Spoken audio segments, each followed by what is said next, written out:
Estamos chegando ao encerramento da segunda unidade da nossa disciplina de análise de investimentos e fontes de financiamento, em que toda a nossa abordagem teve um conteúdo bastante teórico, né, com alguns conceitos importantes aí para o que vem pela frente ainda da nossa disciplina, mas nós tivemos uma abordagem a respeito das fontes de financiamento e da alavancagem. Trabalhamos e perpassamos pela alavancagem financeira, alavancagem operacional, bem como o grau de alavancagem operacional e o grau de alavancagem financeira. E ainda abordamos a questão dos financiamentos de curto prazo, com garantia, sem garantia, o que está sendo financiado ali no curto prazo, aplicações de recursos e todo esse conteúdo que nos envolveu aqui numa base bastante teórica foi para alcançar a competência da nossa unidade, que é justamente avaliar a alavancagem operacional, o ponto de equilíbrio, os tipos de custos, a alavancagem financeira e o grau de alavancagem, as fontes de financiamento a curto prazo e a longo prazo e os cálculos envolvidos para apoio à tomada de decisão na gestão financeira das empresas. Para isso, eu trago aqui para nós encerrarmos alguns fatos importantes, alguns conceitos importantes ao longo da nossa unidade.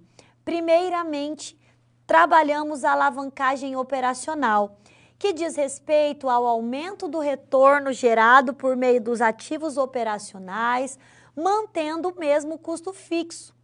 No que diz respeito à DRE, ou a demonstração do resultado do exercício, tal alavancagem permite aumentar o lucro antes dos juros e do imposto de renda, que é o famoso LAGIR ou EBIT, de maneira proporcionalmente maior que o aumento gerado na receita operacional.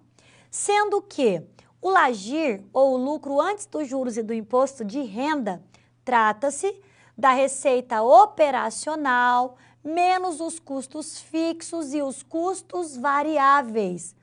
Então, vale lembrar também que o grau de alavancagem operacional, que também nós trabalhamos aqui, é uma forma de estimar a alavancagem operacional, certo? E ela pode ser calculada como? Por meio da variação percentual do LAGIR dividido pela variação percentual nas vendas. Certo? Então, a partir daí, nós chegamos ao grau de alavancagem operacional. E se esse resultado for maior que 1, significa que há alavancagem operacional. Por quê? Porque uma vez determinada a variação na receita, provocou uma variação no EBIT ou no LAGIR, além do que seria uma alavancagem ou uma relação proporcional. Então, assim como é importante a alavancagem operacional, é importante também o grau de alavancagem operacional. Outro fato importante, o grau, aliás, a alavancagem financeira primeiro. Trata-se do resultado da utilização de encargos financeiros fixos, cujo uso tem o objetivo de aumentar os efeitos de variações no LAGIR sobre o lucro líquido ou no lucro por ação, o qual será uma divisão do lucro líquido pela quantidade de ações da companhia. Vale destacar ainda que os encargos financeiros indicados como fixos na estrutura da DRE são juros de dívidas, são dividendos de ações preferenciais e ainda o grau de alavancagem financeira pode ser calculado como uma variação percentual no lucro por ação pela variação percentual no LAGIR. E é importante também saber que quando esse resultado é maior que 1, então indica que houve alavancagem financeira. Mais alguns aspectos importantes, até aspectos aqui conceituais, são os empréstimos, quando efetuado por pessoa jurídica, possui singularidades que devem ser consideradas antes do pedido à instituição financeira e pode ser necessário a apresentação ao banco de um plano de negócios, como, por exemplo, os detalhes da empresa, evidenciando a viabilidade financeira e mercadológica, até porque, conforme for o tipo de negócio, conforme for o tipo de cliente, será os juros cobrados, as correções. Quanto mais arriscado um negócio é para o banco, quanto mais um cliente representa risco para o banco, maior será a taxa de juros por ele cobrada.